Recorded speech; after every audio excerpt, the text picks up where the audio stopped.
título pessoal. Quero ler com vocês o texto que está lá em Atos 1, versículo 8. Porém, quando o Espírito Santo descer sobre vocês, vocês receberão poder e serão minhas testemunhas em Jerusalém e em toda a Judaia e Samaria, e até nos lugares mais distantes da terra. Quando nós falamos de evangelismo, de evangelizar, como nesse texto que nós acabamos de ler, Deus diz que nós devemos evangelizar sem distinção. A todos. Falar sobre a palavra de Deus, não somente para aqueles que já conhecem, mas também para aqueles que, principalmente, para aqueles que não conhecem e para aqueles que necessitam. Muitas vezes, a pessoa está passando por um momento de dificuldade, um momento de provação, e acredito que nesses momentos é quando a gente mais precisa ouvir a voz de Deus, seja através da vida de um irmão, de uma irmã, enfim. E quando Deus fala aqui sobre os lugares, ele fala que nós devemos ser testemunha. Ser testemunha é o quê? Contar seu testemunho, Falar sobre. Uma testemunha é alguém que ela não necessariamente ela viveu aquela experiência, mas ela estava lá, ela viu, E ela sabe o que aconteceu. Então, ser testemunha nada mais é do que falar sobre as obras de Jesus. E aqui ele fala em Jerusalém, como em toda a Judeia, Samaria e até os confins da terra. Jerusalém, aqui ele se refere, seria agora, nesse momento onde você está. Judeia seria onde é o seu lugar, o seu estado, a sua nação, o seu país, enfim. E Samaria seria aquele lugar que é separado. Normalmente aqueles lugares que sofrem mais preconceito. As pessoas que são pobres, as pessoas que são moradores de rua, as pessoas que são refugiados, enfim. E nos confins da terra seria pelo mundo todo. Vamos ler o texto que é o nosso tema de hoje, que está lá em Mateus.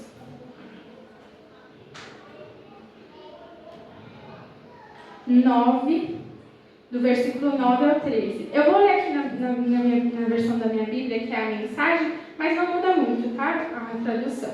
Diz assim: enquanto caminhava, Jesus avistou um cobrador de impostos. Seu nome era Mateus. Jesus o convidou: venha comigo. Mateus levantou-se e passou a segui-lo. Mais tarde, Jesus estava jantando na casa de Mateus com seus seguidores mais próximos, e um grupo de pessoas de má reputação se juntou a eles. Quando os fariseus viram Jesus no meio daquela gente, ficaram indignados e foram tomar satisfação com os discípulos. Que exemplo está dando seu mestre andando com essa gente desonesta e essa ralé? Jesus escutou a crítica e reagiu. Quem precisa de médico? Quem é saudável ou quem é doente? Pensem no significado deste texto das Escrituras. Procuro misericórdia, não religião. Estou aqui para dar atenção aos de fora, não para animar os da casa que se acham justos. Amém? Esse texto aqui ele é bem claro, nós sabemos que enquanto Jesus ele estava aqui na terra, ele andou com as pessoas de má fama, Que as pessoas viam como de má reputação, de má índole. Aqui nesse texto que nós acabamos de ler, fala sobre Mateus, e Mateus ele era um cobrador de imposto. E um cobrador de imposto, ele era muito mal visto pelas outras pessoas, porque era visto como alguém que tirava dinheiro, principalmente dos mais necessitados, E quando as pessoas veem Jesus se misturando com essas pessoas de má reputação, elas questionam, mas ele não é o Salvador, o Messias, por que ele está andando com esse povo? E a resposta é muito simples. E eu estava refletindo sobre isso e pensando, nós como igreja, muitas muitas vezes a gente escuta algumas pessoas falando: mas você é crente, você não pode se misturar. Mas se a gente não se misturar, como a gente vai alcançar as pessoas? E aqui, quando a gente fala se misturar, não é você fazer: então Thalita, você está querendo dizer que assim, eu tenho que fazer o que os meus amigos fazem para eu me misturar e assim eu poder falar de Jesus. Não é isso. Aqui, se nós pegarmos esse texto como exemplo, Mateus, ele era um cobrador de imposto. Só porque Jesus andava com ele, Jesus se tornou um cobrador de impostos? Não, né? Mas, se ele não tivesse se achegado, como Mateus teria conhecido o Evangelho? E é assim que a gente deve agir no nosso trabalho, na nossa faculdade, na escola. A gente não tem que andar só com quem é crente. A gente não tem que ter amizade apenas com quem conhece o Evangelho. Convenhamos que é muito mais fácil você ser próximo, você ser amigo de quem tem coisas em comum com você, certo? Se eu te perguntar quem são seus amigos, você vai me falar. Se eu perguntar o que vocês têm em comum, você vai me responder, certo? A gente tem em comum que nós gostamos dos mesmos filmes, nós gostamos das mesmas músicas, do mesmo esporte, enfim, algo em comum você tem que ter. Mas aqui, Jesus ele não está falando sobre você ser amigo, mas está falando sobre as pessoas que você vai influenciar. E você só vai influenciar quem está perto de você. Não tem como você influenciar quem está longe. A gente já ouviu o pastor falando sobre isso várias vezes. Um discípulo se forma perto de quem está perto de você. Tanto que, às vezes, a gente convive tanto com algumas pessoas que, sem querer, a gente pega manias, palavras que a pessoa costuma falar, a gente começa a incorporar no nosso vocabulário. E isso é muito, assim, nítido. Por exemplo, se você olha uma família, até algo simples, por exemplo, um arroz.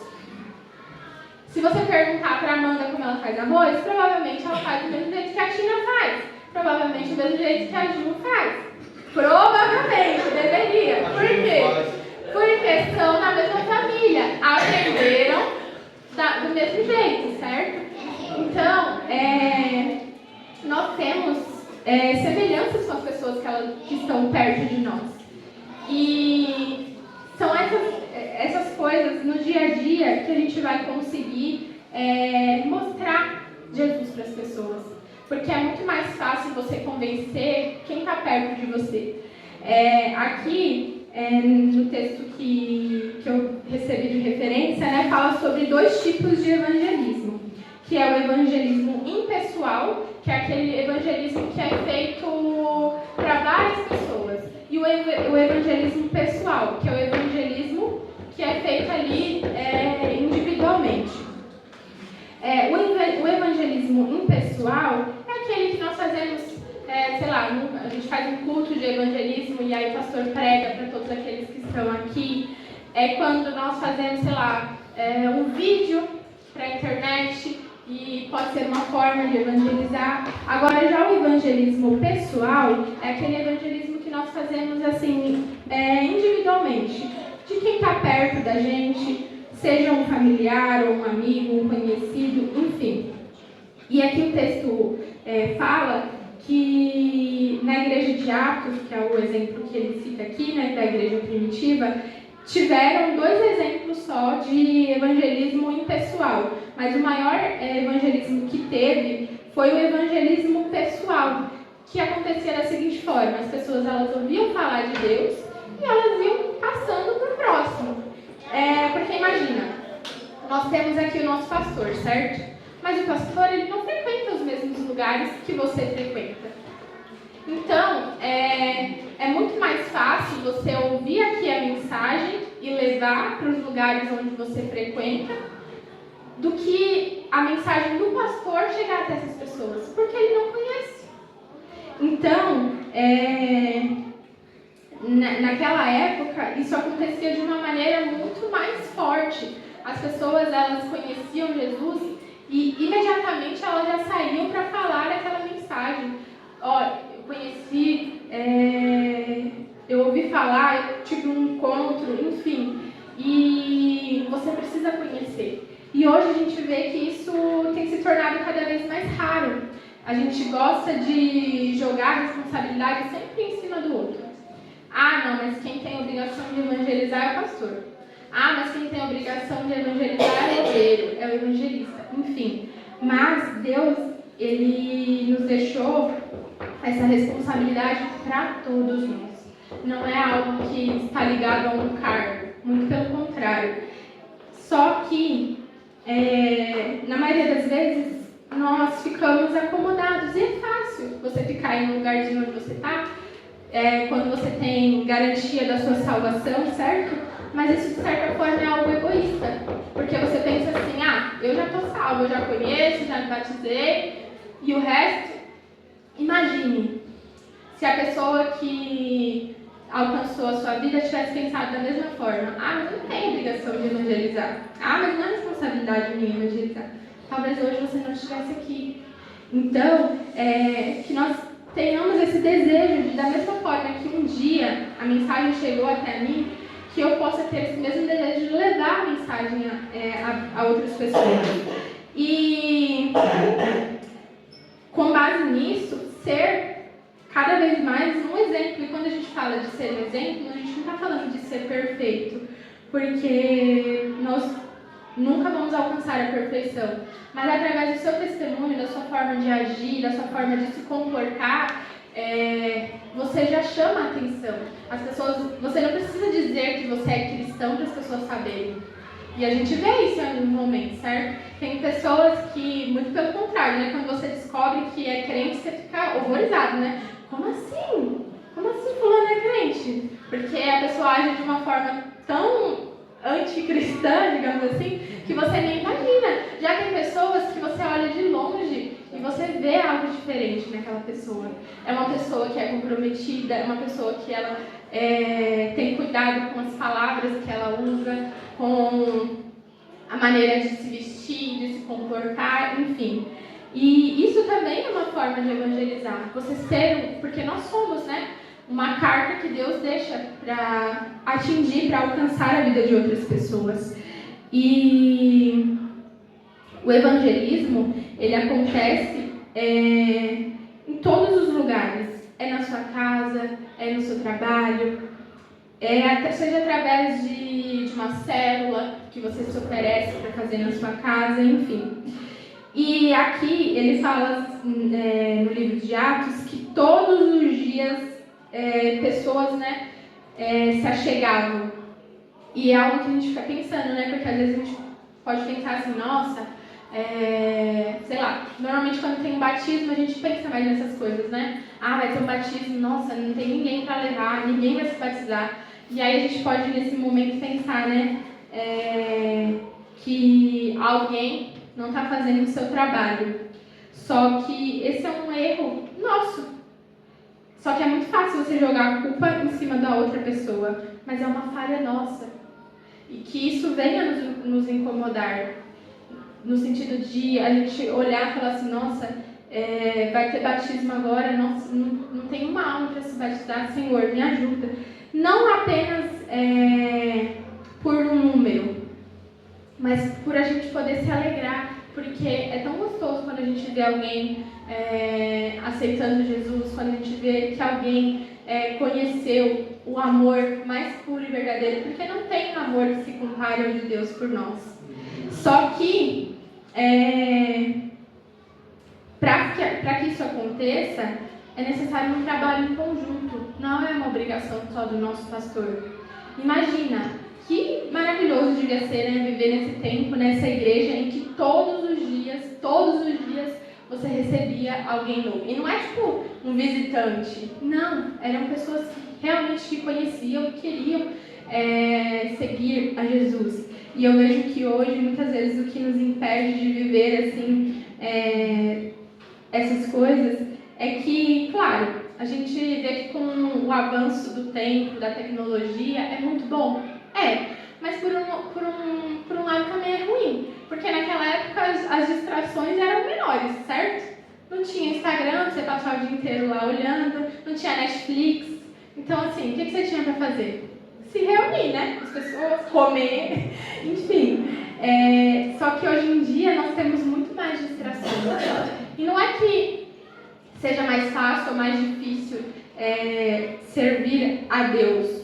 Mas a questão é que, desde sempre, nós temos que abrir mão do nosso eu, da nossa vontade, para viver a vontade de Deus. Só que isso nem sempre é fácil, porque o mais fácil, o mais cômodo, é nós permanecermos aonde nós estamos, da maneira que nós estamos. Mas não é isso que Deus quer para nós.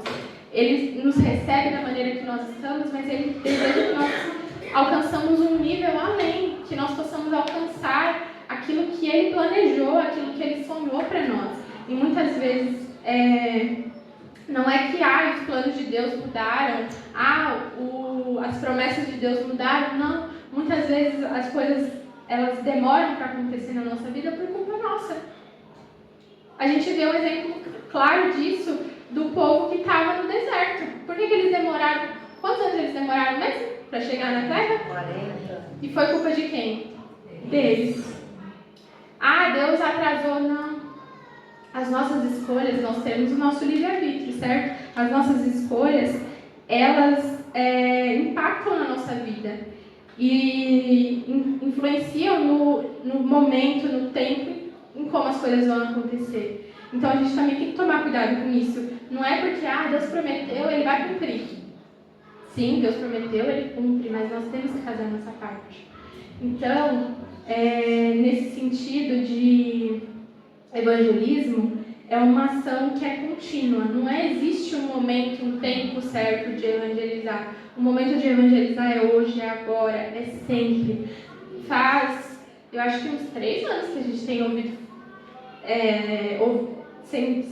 que nós estamos sendo ministrados e ensinados acerca de evangelismo. E mesmo assim, em muitos momentos a gente fica assim, mas sem entender direito, sem saber o que nós devemos fazer. E é muito simples, não é nada mirabolante. Às vezes a gente pensa que assim, para evangelizar eu preciso, sei lá, de um plano com passo 1, passo 2. Não, é simples. Fala sobre o que Deus fez na sua vida, fala sobre o que você conhece, enfim. Acredito que para as pessoas que são mais próximas, que a gente convive todo dia, é mais fácil porque a gente tem mais oportunidade de falar. Mas se você tiver um encontro com uma pessoa, seja no ônibus, no metrô, você tiver a oportunidade de falar de Deus, fale, não deixe a oportunidade passar. Porque talvez aquela seja a última chance que aquela pessoa tem de ouvir falar de Deus. Nós não sabemos, porque a gente pensa assim, não, mas todo mundo conhece. Não, existem muitas pessoas que ainda não conhecem o Evangelho. E nós vemos, por aí atualmente, que o Evangelho, infelizmente, ele tem sido cada vez mais banalizado e, às vezes, dependendo da conversa, você fica até constrangido em dizer que você é crente, né? Porque é cada barbaridade que tem acontecido por aí ultimamente. Só que nós, como cristãos, nós temos o dever, o papel de mostrar que não, peraí, mas isso não é Evangelho. Se por algum motivo os outros crentes, antes de você, mancharam a imagem do Evangelho, que a gente esteja aqui pronto para mostrar que não é assim. Que a gente possa voltar antes, quando o crente era alguém que era bem visto, e não agora, como agora, que as pessoas falam, fazer negócio com crente é a pior coisa, misericórdia. Que nós venhamos ser exemplos, aonde quer que nós estivermos. E aqui, ele fala que o evangelismo é uma ação que ela tem que ser ininterrupta. Como assim? Sempre. Não é porque nós estamos aqui nesses 12 dias e nós estamos falando de evangelismo, então o momento de evangelizar é agora, passou os 12 dias, acabou. Não. É sempre, sempre, sempre, sempre. Em todo tempo, em todo momento, em todo lugar. Claro, a gente só tem que ter sabedoria. Por exemplo, você vai falar sobre Deus no trabalho. Não vai deixar o seu trabalho de lado. Não, pastor, eu fui mandado embora, o diabo se levantou, meu patrão me levou embora. Mas por quê? Porque eu deixava o meu serviço e ia falar de Deus. Não faça isso. A gente tem que ter sabedoria, saber, né? Usa seu tempo de descanso, seu horário de almoço, ao invés de ficar falando besteira, porque eu sei que muitas vezes no horário de almoço é o horário que é o horário da bagunça, né? Que a gente fica falando coisas aleatórias, enfim. Usa esse momento para falar de Deus. Eu conheço casos de pessoas que faziam até campanha com um colega de trabalho e oravam no banheiro, enfim. Se é o momento, é a oportunidade que você tem, faça. Mas não deixe de fazer o seu trabalho. E, para finalizar, fale em todo lugar. Eu já tive essa experiência de uma vez eu estava passando por uma situação e o Deus usou a vida de uma senhora para falar comigo no metrô enquanto eu estava indo trabalhar. Assim, do nada, pouco antes de eu descer, ela puxou o assunto comigo e começou a falar. Isso porque, assim, eu já, graças a Deus, eu já conheço, mas imagine para uma pessoa que não conhece, que não que ainda não aceitou a Jesus, que ainda não é batizado, e ela está passando por um momento assim de difícil na vida, e aí de repente Deus usa a vida de alguém para falar com ela. É como você se sentir amado, você se sentir abraçado, você se sentir importante, porque você pensa assim, Deus, ele foi tão bom comigo. Eu acredito que cada um aqui tem isso dentro do seu coração. Deus foi tão bom comigo e eu quero que o que aconteceu comigo aconteça com outras pessoas. De quem eu era para quem eu sou, claro, eu ainda estou longe de ser aquilo que eu poderia ser, mas de quem eu era para quem eu sou, eu vejo uma grande diferença. E ver que essa mudança não foi algo que depende de mim, mas é algo que depende de Deus. Então, da mesma forma que um dia Deus usou a vida de alguém para falar conosco, que nós possamos também ser esse instrumento nas mãos do Senhor.